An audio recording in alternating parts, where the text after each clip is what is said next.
दोस्तों इस वीडियो में हम फाइनेंशियल एजुकेशन पे लिखी one of the best selling book rich dad poor dad के बारे में जानेंगे।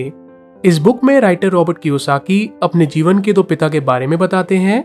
एक है उनके अपने पिता जो एक स्कूल टीचर थे जिनके पास अच्छी डिग्रियां और पीएचडी थी, फिर भी अच्छी तनख्वाह के बावजूद वे जिंदगी भर कर्ज और पैसे को लेकर संघर्ष करते रहे, जिसे ऑथर बुक में पुअर डैड कहते हैं। और दूसरे उनके सबसे अच्छे दोस्त माइक के पिता जिसे रॉबर्ट रिच डैड कहते हैं।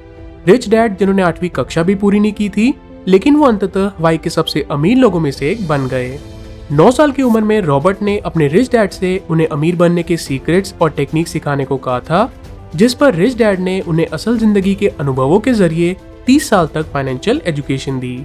इस किताब में रॉबर्ट कियोसाकी ने उन 6 इंपॉर्टेंट लेसन्स को साझा किया है जिसने उन्हें अमीर बनने में मदद की। Lesson number 1, rich don't work for money, money work for them. हम सभी पैसा कमाने के लिए मेहनत करते हैं ताकि अपनी इच्छाओं और जरूरतों को पूरा कर सकें, लेकिन इस कोशिश में हम महंगी गाड़ी, बड़े घर और आईफोन जैसे खर्चों को इतना बढ़ा लेते हैं कि उन्हें पूरा करने के लिए हमें और ज्यादा मेहनत करनी पड़ती है। धीरे धीरे ये खर्चे हमारी जरूरत नहीं बल्कि मजबूरी बन जाते हैं, और फिर एक वक्त ऐसा आता है जब हम अपने सपनों के लिए नहीं, सिर्फ अपनी जरूरतों और इच्छाओं के गुलाम बन जाते हैं। लेखक इस जाल को रैट रेस कहते हैं, एक ऐसा चक्रव्यूह जो हमें डर और लालच के बीच उलझा देता है और धीरे धीरे हमारी जिंदगी का मकसद सिर्फ अपने बढ़ते खर्चों को पूरा करना रह जाता है। दूसरी ओर अमीर लोग कभी भी इस रैट रेस का हिस्सा नहीं बनते। वो सिर्फ पैसा कमाने के बारे में नहीं बल्कि ऐसी व्यवस्था बनाने पर ध्यान देते हैं जहाँ पैसा उनके लिए काम करे।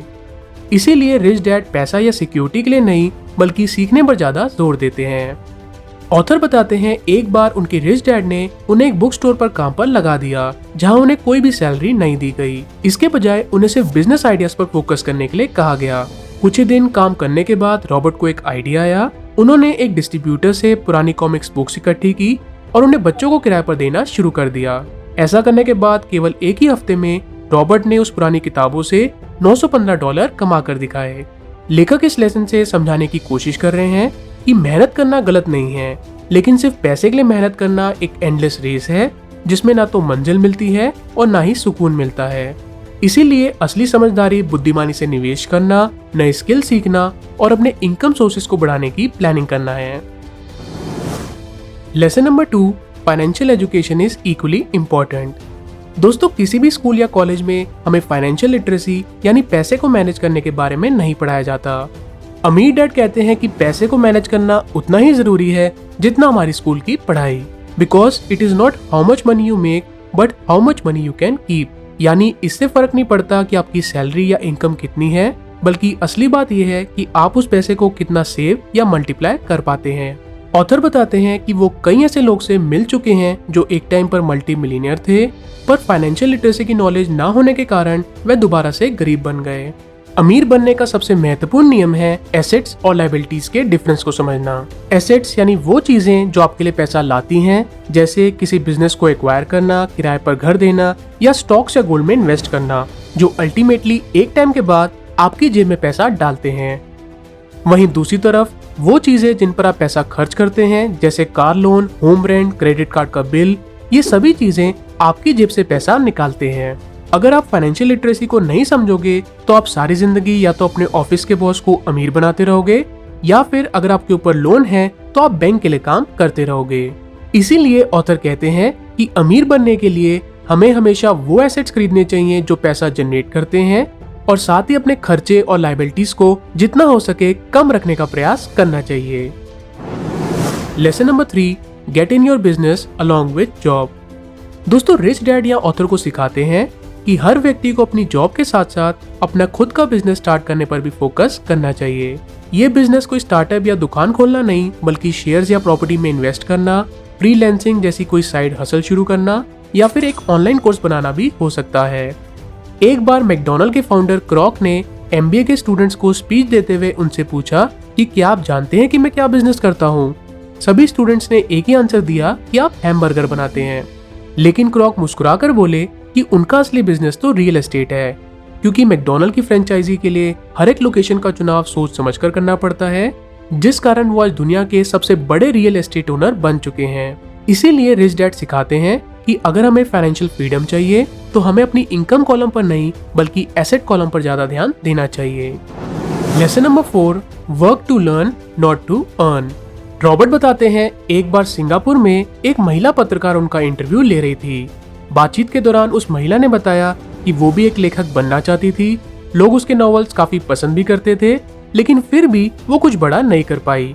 इस पर उसने रॉबर्ट से सलाह मांगी कि उन्हें क्या करना चाहिए। रॉबर्ट ने उनकी पूरी बात सुनी और मुस्कुराकर बोले कि आपको एक सेल्स ट्रेनिंग का कोर्स करना चाहिए। ये सुनकर वो महिला चौंक गई और नाराज होकर बोली कि मैंने इतनी पढ़ाई लिखाई की है, अब मैं सेल्स जैसा छोटा काम क्यों सीखूं। लेकिन रॉबर्ट ने उन्हें समझाया कि सिर्फ टैलेंट होना ही सब कुछ नहीं होता। जब तक आप अपने टैलेंट को लोगों तक नहीं पहुंचा पाओगे, तब तक वो टैलेंट किसी काम का नहीं है। अमीर और गरीब डैड के बीच सबसे बड़ा अंतर यही था कि गरीब डैड सिर्फ नौकरी से जुड़े स्किल्स की चिंता करते थे, क्योंकि उनके लिए एक सेफ जॉब ही सब कुछ थी। जबकि अमीर डैड ओवरऑल स्किल्स पर जोर देते थे, क्योंकि अमीर बनने के लिए आपको हर तरह की नॉलेज होनी चाहिए, चाहे वो काम कितना भी छोटा क्यों ना लगे, क्योंकि जो सीखता है वही आगे बढ़ता है। Lesson number 5, overcoming obstacles.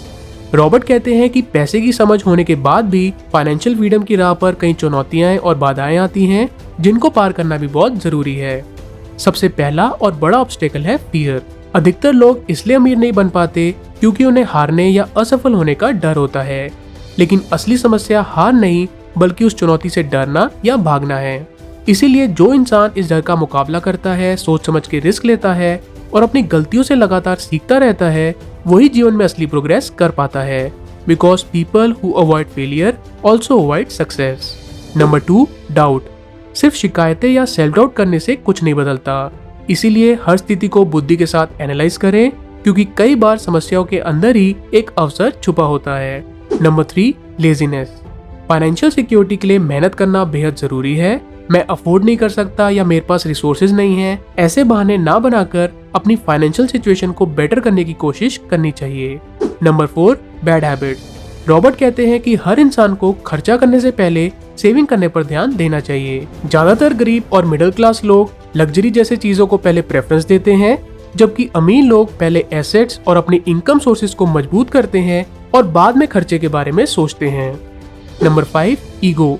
जरूरी नहीं है कि आपको हर एक चीज के बारे में जानकारी हो, लेकिन अहंकार करने से अच्छा होगा कि आप दूसरों से सीखने की कोशिश करें। Lesson number 6, the rich invent money. हर एक इंसान किसी न किसी टैलेंट या प्रतिभा के साथ पैदा होता है, लेकिन वह प्रतिभा सेल्फ डाउट और फियर के कारण दब जाती है। स्कूल में भी हमें सिखाया जाता है कि गलतियां बुरी होती हैं और उनके करने पर हमें सजा भी मिलती है, पर असल जिंदगी में हम गलतियां कर ही सीख पाते हैं। इसीलिए हर वक्त सेफ खेलने से अमीर नहीं बना जा सकता, because it is not the smart who gets ahead but the bold. यानी सफलता के लिए सिर्फ बुद्धि ही नहीं, हिम्मत और साहस होना भी जरूरी है। जैसे गौतम अदानी मात्र 18 साल की उम्र में ही अपना घर छोड़कर अकेले मुंबई चले आए। उन्होंने पहले काम को सीखा, मार्केट में मौजूद समस्याओं को समझकर उनके समाधान निकाले, सोच समझकर रिस्क लिए और हर एक बिजनेस में साहसपूर्ण फैसले लेते रहे। बिना किसी बड़े परिवार या MBA डिग्री के उन्होंने बहुत ही कम समय में अदानी ग्रुप को बुलंदियों पर पहुंचा दिया और 4500 करोड़ की संपत्ति के साथ वो आज एक सेल्फ मेड बिलियनियर हैं। अमीर लोग जानते हैं कि असली संपत्ति पैसा नहीं बल्कि हमारा दिमाग है, और अपने पैसे की समझ यानी फाइनेंशियल IQ से आप पैसे को अपने लिए काम करवाना सीख सकते हैं। Because great opportunities are not seen with your eyes, they are seen with your mind. तो दोस्तों, ये थे कुछ इंपॉर्टेंट लेसन्स जो आपको फाइनेंशियल एजुकेशन को समझने में आपकी मदद करेंगे।